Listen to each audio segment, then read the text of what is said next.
Welcome back to my YouTube channel. Terima kasih kepada siapa yang menonton Fitness channel. Korang semua memang awesome dan sempoi guys.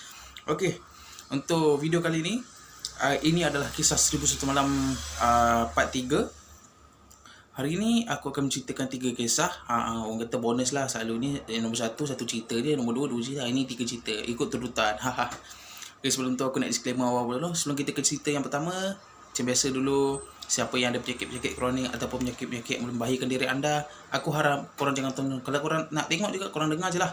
Sebab apa, dalam video aku ni ada pelbagai elemen-elemen seram yang boleh memeranjatkan diri korang. So, kalau tak apa-apa lagi, jom kita ke cerita yang pertama. Okey, untuk cerita yang pertama ni guys, aku bagilah tajuk cerita dia. Tajuk cerita dia yang pertama ni adalah sihir. Ini terjadi kepada salah seorang followers aku yang dia hantar cerita ni melalui IG. Dia menceritakan, Assalamualaikum Abang Afiq, saya ni berumur kata 18 tahun. Sepatutnya aku kena panggil dia akak, tapi dia panggil aku abang. Okey, tak apa. Saya berumur 18 tahun, tapi waktu saya umur 16 dulu, saya pernah disihir oleh bekas kekasih saya. Okey, nak jadikan cerita, dia hantar cerita tu pada aku. Dia ni dulu bercinta dengan seorang lelaki ni. Kita tak naklah sebut nama dia, hantar nama betul, tapi aku tak nak lah kan. Aku takut dia mendengar ke apa kan. Orang kata dia bercinta dengan kekasih dia. Lama jugalah. Orang kata almostly dalam 1 tahun 5 bulan. Waktu diorang couple tu semua, tak ada apa-apa yang terjadi. Tapi sampai satu hari tu, boyfriend dia ni jadi macam, alah, orang kata kalau kita dah bercinta ni kan, benda-benda yang tak baik, setan pun dah bisik kat telinga kita ni, macam-macam boleh berlaku. Dia nak buat sesuatu dekat si orang kata salah seorang followers aku ni lah, yang hantar ni, nama dia Sarah. Sebelum tu nama dia Sarah. Dia ni boyfriend dia ni nak buat sesuatu kat si Sarah ni, tapi si Sarah ni macam, you janganlah buat macam ni. Orang kata tak elok lah, nanti orang pandang apa kan. Tapi bukan kekasih dia, bila bawa apa ni, girlfriend dia tolak, si Sarah ni tolak, boyfriend dia macam, orang kata tiba-tiba macam, alah you ni kenapa? Bukan kita selalu buat benda-benda macam ni. You ni orang lain ni boleh bagi pula, nampak? Tiba-tiba dia macam tu. Lepas tu kali ni kita putus lah, tak nak. Tapi si Sarah kata, sebelum boyfriend dia pergi meninggalkan dia, boyfriend dia cakap, I akan hancurkan hidup you. I takkan bagi lelaki yang lain dapat you selain pada I. Lepas tu si Sarah ni pun macam, mungkin ini adalah kata-kata biasa lah. Kata-kata biasa, mungkin dia tak fikir, Sarah ni tak fikir si boyfriend dia ni ada simpan dendam ke sumat ke apa kan. Tapi dia tak fikir, dia balik rumah macam biasa. Apa semua, dia ambil taksi balik rumah. Sekali dia sampai kat rumah dia tu, bapak dia kata, dah balik lah. Dia masuk bilik, dia bersihkan badan apa semua, dia tidur. Besok pagi tu, dia bangun dalam almost dalam pukul 11 macam tu, dia siap-siap. Dia kata besok tu tak sekolah.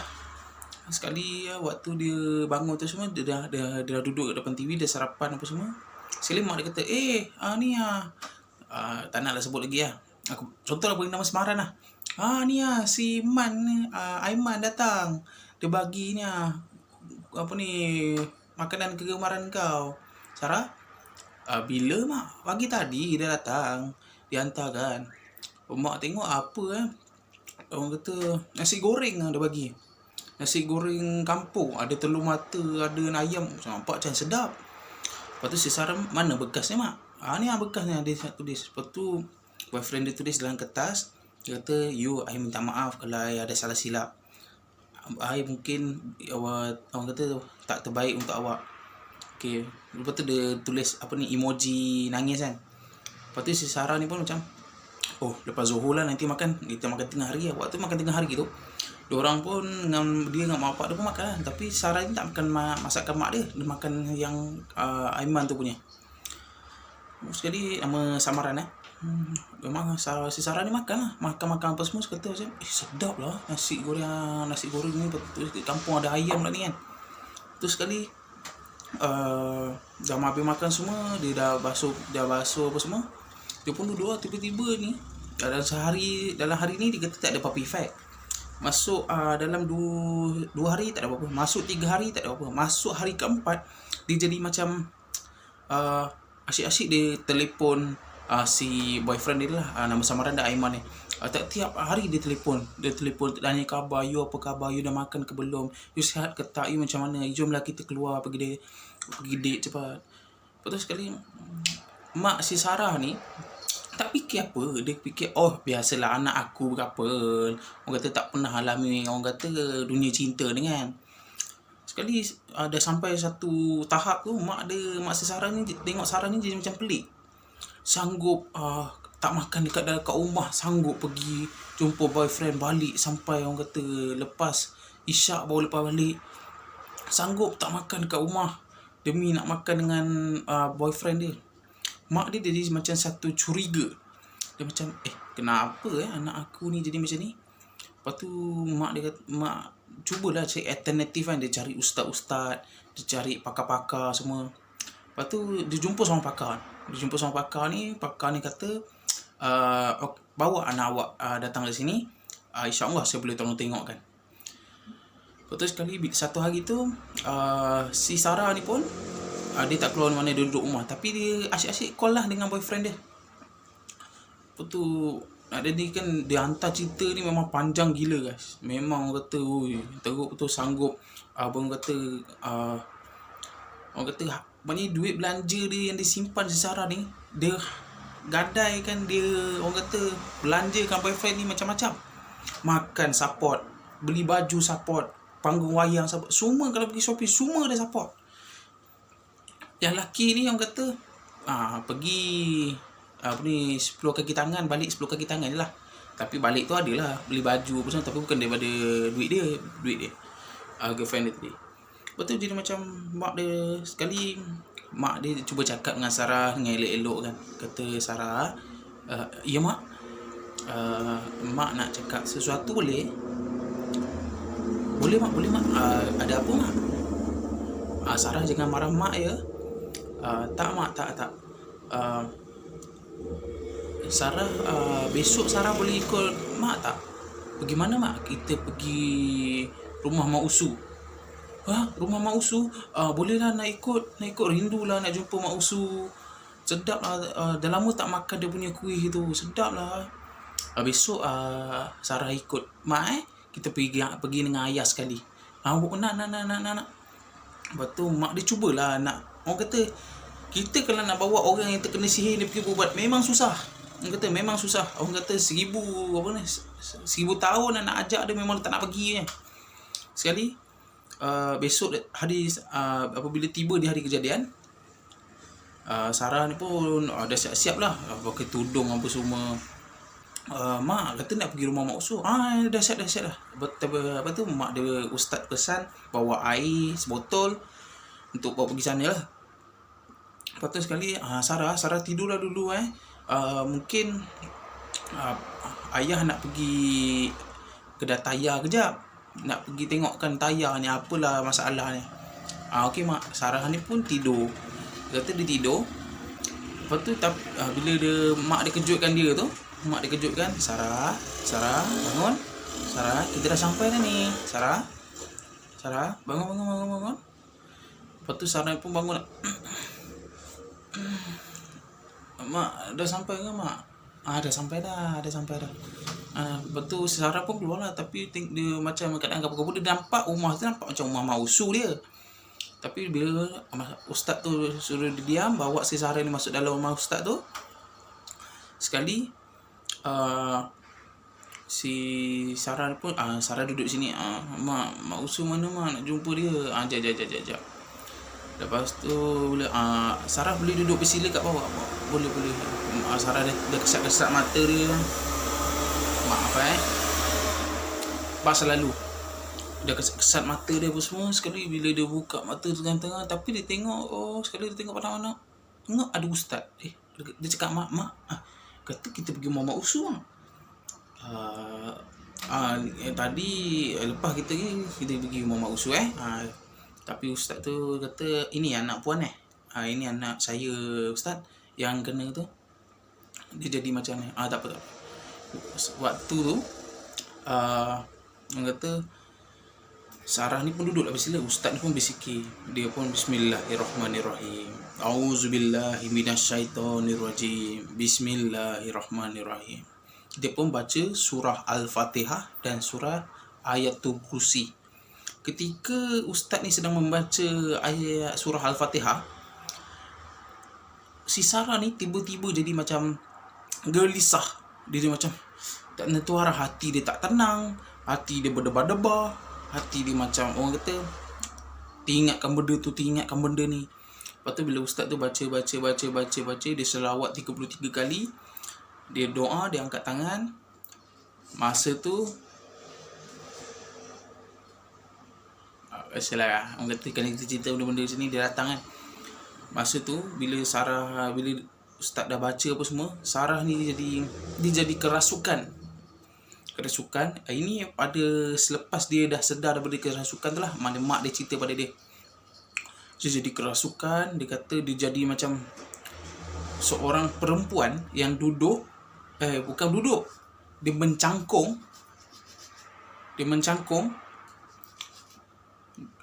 tapi lidah dia mencangkung badan dia kembangkan badan dia, lidah dia ni terkeluar dengan alio dia meleleh-leleh. Mata dia tiba-tiba jadi macam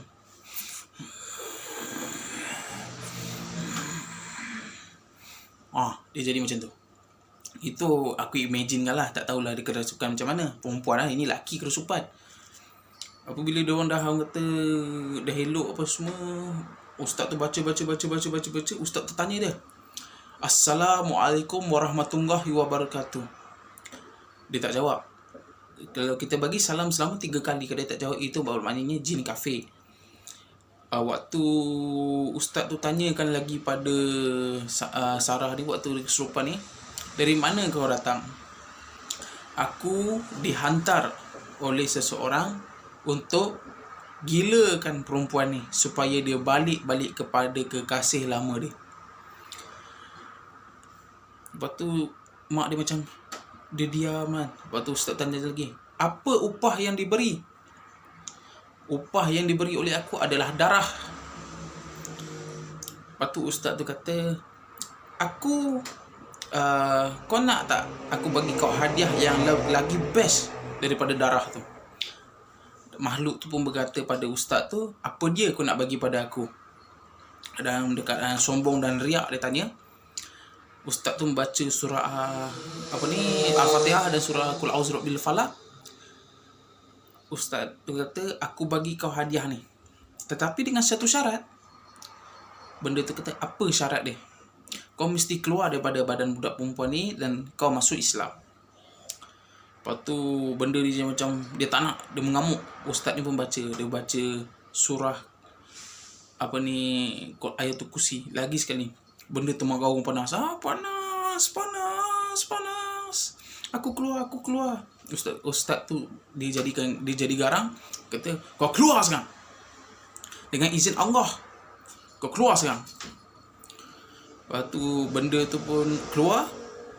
Sarah ni pun apa benda tu, dia pengsan, dia tak sedarkan diri. Ustaz tu suruh mak si Sarah ni ambil air ni, sapukan dekat muka, lepas tu suruh dia minum 3 teguk. Lepas kejadian tu berlaku, ustaz tu cakap dengan Sarah. Dia kata, apa-apa kalau bekalan orang bagi ke, walaupun kita kenal rapat dengan dia, walaupun kita saudara mara kita, mungkin kita tak tahu, ada yang sakit hati dengan kita, ada yang tak suka kita, ada yang benci kita. Orang kata kalau kita kawan dengan orang luar ke, kita kawan dah lama pun, kawan sendiri pun boleh buat.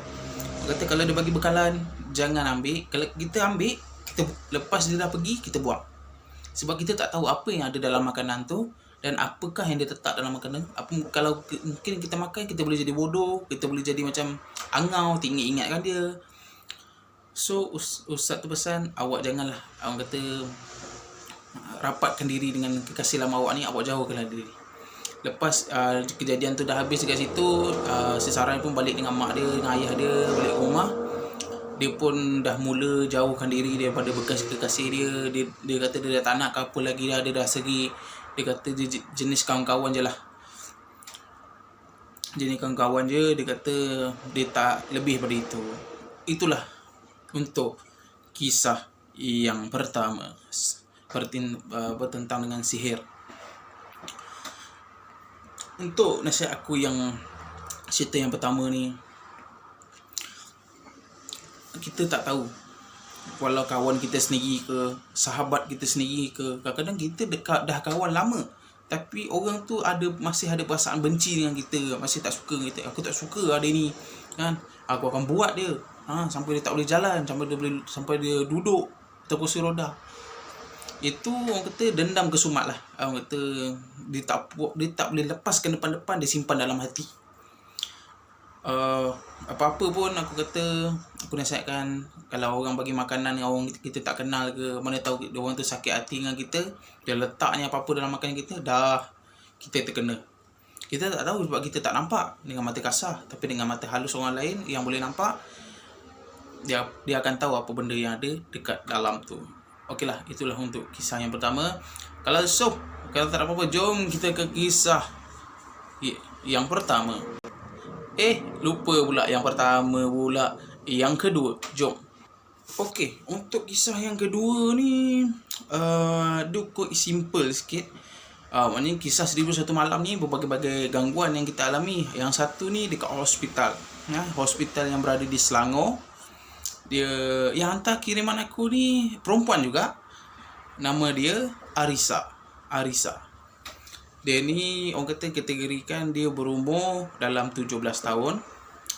Dia kata, "Assalamualaikum Abang Fik. Saya ni Arisa. Saya berasal daripada Selangor. Saya pernah alami gangguan ketika saya masuk hospital." Lepas tu bila aku baca kisah dia, dia ni sekali nak jadikan cerita, satu hari tu dia main-main basikal ke, main apalah dekat rumah dia tu, dia terjatuh.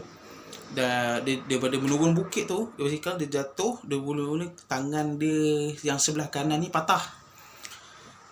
Tangan sebelah kanan dia patah, dia kena bawa pergi ke hospital. Yang ni pendek cerita dia. Bawa pergi ke hospital, nak simen apa semua. Waktu dia duduk ke hospital tu, malam tu, waktu dia dekat ward tu, dia macam dia tak fikir apa, dia ada handphone dia.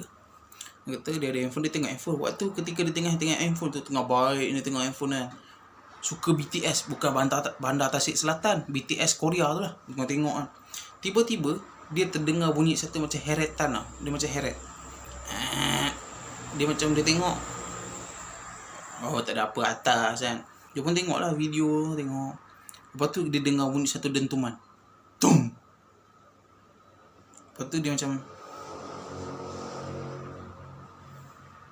apalah, perasaan. Sekali yang akhir sekali, dia terdengar orang bagi salam. Assalamualaikum. Dia macam, dia tutup handphone dia, dia tengok dekat luar. Tengok tak ada. Pusing sini tak ada pula. Dia tengok dekat bawah-bawah katil tu, tak ada pula. Lepas tu macam dia tak adalah takut sangat. Dia macam dia nak tidur lah kan. Dia nak tidur. Sekali waktu dia nak tidur, dia mengiring sebelah kanan, mengiring sebelah kiri. Sorry, tangan dia tu kan, ada mengiring sebelah kiri. Dekat katil ujung tu, dia ternampak ada seorang sosok perempuan sedang baring atas katil tu, sedang tidur. Lepas tu dia tengok lah, sekejap bila pula ada orang, mungkin baru masuk kot. Tak apalah. Dia pun tidur apa semua. Besok pagi tu dia bangun, ada doktor datang, nurse datang. Sekali waktu doktor tengah tanya-tanya dia, mata dia ni terpandang dekat katil ujung. Dekat katil ujung tu tak ada orang. Lepas tu waktu doktor dah pergi, dia tanya nurse, ya, boleh saya tumpang tanya tak? Boleh. Nak tanya apa tu? Orang yang dekat katil ujung tu, dia dah apa ni ke, discharge ke? Katil ujung mana?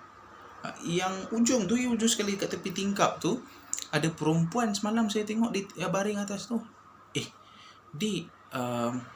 Katil ujung tu, perempuan kan dia nampak. perempuan, orang yang ujung tu sebenarnya dah meninggal dunia pagi semalam. Dia meninggal dunia akibat sesak nafas dekat dalam ward yang sama ni lah. Tapi masa tu adik belum masuk lagi dekat dalam ward ni. Lepas tu si Arisan ni macam, siapa pula yang aku nampak ni kan? Dia jadi macam, alamak, terima kasih nurse kenapa? Tak ada apa nurse, tak ada apa. Lepas tu dia dah elok tangan dia tu, dia pun balik dekat rumah apa semua. Dia duduk di situ dengan mak ayah dia. Mak ayah dia kata, alah, mungkin kau penat kot, mungkin kau banyak fikir ni, itulah tengok handphone banyak lagi.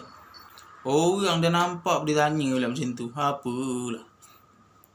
Risa ni macam, aduh, siapa nak percaya cerita aku kan? Sekali pergi jumpa kawan-kawan dia kata, ada yang separuh tu kata, memang dekat hospital ni mungkin kita tak tahu roh dia ada dekat situ. Mungkin dia boleh menyerupai karin dia ada ke.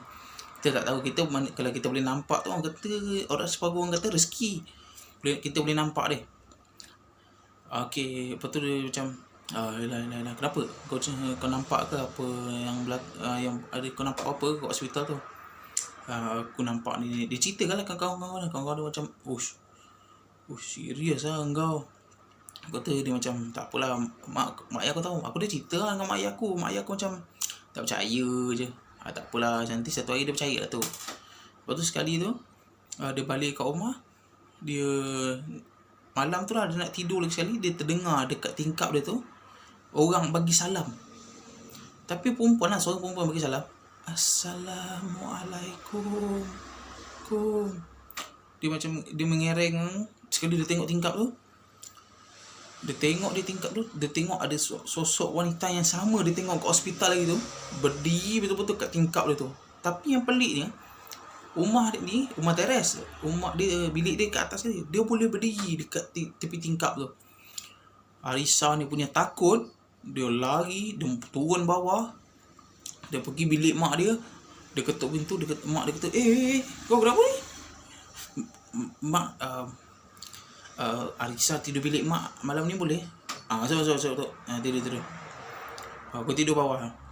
Arisa ni jadi ketakutan. Lepas tu dia macam, dia tidur je. Dia macam rasa ketakutan bila dah serubungi dalam diri kita macam-macam dah fikir. Sekali dia pun tidur. Besok pagi tu mak dia tanya, kau nampak apa ni? Semalam kau lari dengan kabut, macam nampak hantu je. Tu Arisa ni tu, semalam Arisa nampak perempuan yang sama dekat hospital yang Arisa cerita tu. Betul sekali. Ayah dia kata, ayah sebenarnya pun nampak, tapi ayah tak nak bagi tahu korang. Sebenarnya ayah pun nampak perempuan yang kau kata tu Arisa. Ayah pun nampak, tapi ayah nak cerita dekat mak kamu ni tak percaya. Suka sangat orang kata menidak-nidakkan perkara yang berlaku yang betul-betul. Lepas tu ayah kata ayah pun nampak. Tapi orang kata, yalah, mungkin itu rezeki lah kalau kita nampak. Lepas tu Arisa ni jadi macam, tak apalah, mungkin ini salah satu hadiah lah untuk dia kan. Okey lah, itulah untuk cerita yang kedua. Dia memang pendek. Cerita yang kedua ni memang pendek. Bernasihat aku cerita yang kedua ni, kata kalau mak ayah tu, siapa-siapa tu ada mak ayah mesti kena percaya dengan benda-benda macam ni. Sebab benda ni berkongsi alam dengan kita. Kita tak nampak dia nampak kita. Tapi nanti di satu masa nanti kita nampak dia tak nampak kita. Yes, itu yang betul. Okey. Aku harap korang terhibur lah dengan kisah yang kedua aku ni. Memang quick, simple betul. Memang kisah dia pendek. Aku harap korang terhibur. Korang jangan lupa like and share, subscribe, tekan bell notification, like, dan kata komen. Kalau korang nak aku buat video apa lagi, bagilah tajuk. Mana tahu tajuk yang korang bagi tu berguna untuk aku buat video.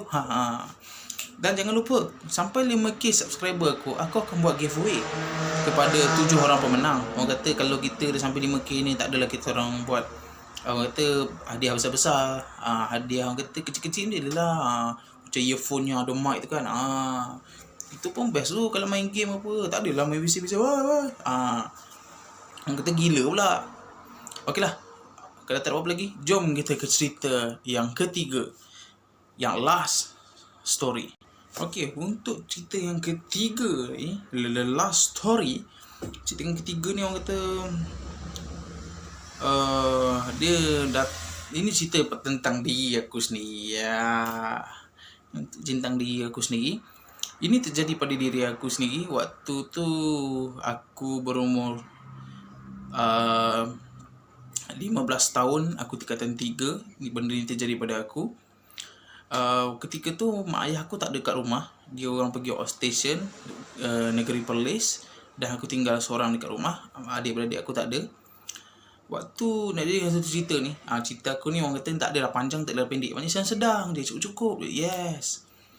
Aku duduk kat dalam bilik. Waktu tu aku tengah kemas bilik aku. Aku tengah kemas, aku tengah menyapu, aku tengah cadar apa semualah. Sekali aku terasa aduh lapar pula. Aduh malam-malam lapar, biasalah, normal. Lapar lah pula. Aduh. Apa ya, aku kemaskan siap-siap apa semua. Sekali aku pun ke rumah, aku tutup lampu semua, aku pergi dapur. Aku tengok, aku buka kabinet, tengok ada Maggi pula. Buatlah Maggi lah, masak air panas. Aku pun buatlah air TO ais. Waktu aku tengah tunggu air masak tu, aku pun duduk main phone apa semua. Aku tengok air aku dah masak, aku tuang dalam tu, biarkan kejap. Lepas tu aku dah orang kata cari Maggi kan. Aku tak tahulah, aku panggil cari je. Leraikan baru teringat, leraikan Maggi tu. Aku pun letak perencah Maggi lah. Gaul. Waktu aku tengah letak perencah Maggi tu, aku dikejutkan dengan satu ketukan pintu dari depan rumah aku. Aku macam siapa pula balik ni kan? Siapa pula datang rumah aku ni? Siapa pula yang ketuk-ketuk pintu rumah aku ni? Sekali orang kata macam mana aku pun aku fikir mak bapak aku balik lah kan. Mungkin ada orang kata bisnes tak jalan dengan lancar ke, bisnes orang kata teruk ke apa kan. Hati aku ni mula-mula kata buka pintu lah. Aku pun jalan. Lagi 3 meter nak sampai pintu depan rumah aku tu. Lagi sekali aku dikejutkan dengan satu ketukan pintu yang amat-amat kuat. Aku pun berdiri sejenak. Aku macam takkan ayah aku balik macam ni. Tak pernah dia balik ketuk-ketuk pintu marah ni. Sekali hati aku kata, aku pun bacalah segala surah. Orang kata kalau dah takut 30 juzuk Al-Quran pun boleh hafal. Aku pun membacalah surah apa yang aku tahu. Hati aku kata, Afiq, kau jangan buka pintu, kau buka tingkap. Aku pun pergi. Orang kata kuatkan semangat. Aku pun pergi. Aku buka, kan ada langsir, aku tarik langsir tu, aku buka tingkap aku yang jangan bertarik tu. Aku pun ucap Bismillahirrahmanirrahim. Aku pun buka je. Korang tahu apa yang terjadi guys? Aku nampak ada seorang sosok wanita yang badan dia betul-betul condong tau. Kalau kita nak sengit, kita sengit pinggang je. Tapi dia dengan kaki-kaki dia sengit macam ni. Dengan pakaian dia, baju dia yang lusuh, kata compang-camping, ada darah, ada tanah. Muka dia ni lonjong, bawah mata dia ni merah. Muka dia sepucat ni macam orang mati. Waktu aku dah ternampak tu, aku tersebut Allahu Akbar. Aku nak larikan diri. Lepas tu aku terjatuh. Aku terlangkah meja, aku terjatuh. Aku cuba bangun. Tiba-tiba perempuan yang aku nampak dekat, sosok wanita aku nampak dekat tingkap tu, tiba-tiba dia macam orang kata dia tiba-tiba macam senyum tau. Tapi senyum dia tu senyuman yang seram dan creepy. Dia senyum. Macam tu lah. Orang kata aku boleh ingat macam tu je. Dia senyum. Aku pun bangun. Aku tengok lutut aku ni dah berdarah. Aku bangun. Aku tinggalkan Maggi aku. Aku buat dek je. Aku masuk dalam bilik. Aku tutup pintu. Aku naik atas katil. Aku selubung apa semua. Aku macam Aku tidur je. Aku tidur sampai besok pagi. Aku bangun. Aku bangun je. Aku terfikir benda semalam yang terjadi pada diri aku. Aku bangun, aku mandi semua. Aku mandi semua, aku siap-siap. Lepas tu waktu aku nak buka pintu depan tu, tengok ayah dengan mak aku balik. Fik, bangun dah. Baru bangun ni. Dah habis dah sarapan dah. apa tu, dah malam tu aku cerita dengan ayah aku, ya semalam aku panggil ayah aku papa. Semalam Afiq kena ni, aku kena kat mana? Kena ganggu. Aku ceritalah sebenarnya. Ayah aku pun dengar. Ush, dahsyat tu. Kau kena pukul apa? Masa tu guys, aku kena tu orang kata tak tepat pula kena waktu dia. Pukul 1:30 pagi. Aku ni jenis tidur lambat. Sebab tu lah orang kata dia nak suruh aku tidur awal, tu yang kena kat aku tu. Dah stepik kena kat aku. Kata ayah aku pun kata, kau kalau duduk kat rumah tu kau perbanyakkanlah, orang kata zikir-zikir ni, orang kata baca-baca ayat suci Al-Quran supaya benda-benda ni tak ada terjadi pada diri kau lagi. Isikanlah diri kita ni dengan bacaan suci Al-Quran supaya benda-benda ni takut nak masuk.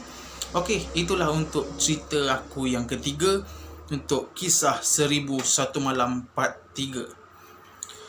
Okey, aku harap korang terhibur dengan video aku ni.